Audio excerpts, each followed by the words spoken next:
নমস্কার। জ্যোতিষ শাস্ত্রে বৃহস্পতিকে প্রভাবশালী করতে পোকরাজ ধারণের রেওয়াজ রয়েছে এবং পোকরাজ ধারণের উপকারিতা সম্পর্কে কম বেশি কিন্তু সকলেরই জানা। তাই পোকরাজ কিন্তু অনেকেই ধারণ করতে পারেন, আবার অনেকে পারেন না। কারা পোকরাজ ধারণ করতে পারবেন? ধনু বা মীন রাশির জাতক জাতিকা বা ধনু বা মীন লগ্নের জাতক জাতিকারা কিন্তু পোকরাজ ধারণে উপকৃত হবেন। যাদের জন্মছকে মেষ, বৃষ, সিংহ, তুলা, কুম্ভ এই রাশিতে বৃহস্পতি অবস্থান করছে তারা পোকরাজ ধারণে উপকৃত হবেন।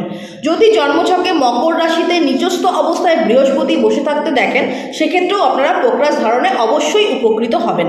যদি কোনো জাতকের জন্মছকে কর্মপতি বা ভাগ্যপতি হয়ে বৃহস্পতি ষষ্ঠ, অষ্টম বা দ্বাদশ ঘরে অবস্থান করতে দেখেন, অবশ্যই বৃহস্পতির পোকরাজ পরে আপনারা কিন্তু উপকৃত হবেন।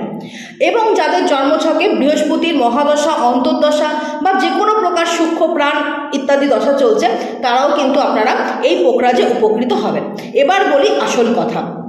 যদি কোনো অবিবাহিত কন্যার অনাবশ্যক বিবাহ দেরি হয়, কারণ ছাড়াই বিবাহ হচ্ছে না, মনোমত জীবনসঙ্গিনী পাচ্ছেন না, তাহলে কিন্তু অবশ্যই সেই কন্যা স্বর্ণ বা 3 ধাতুতে আপনারা পোকরাজ ধারণে উপকৃত হবেন।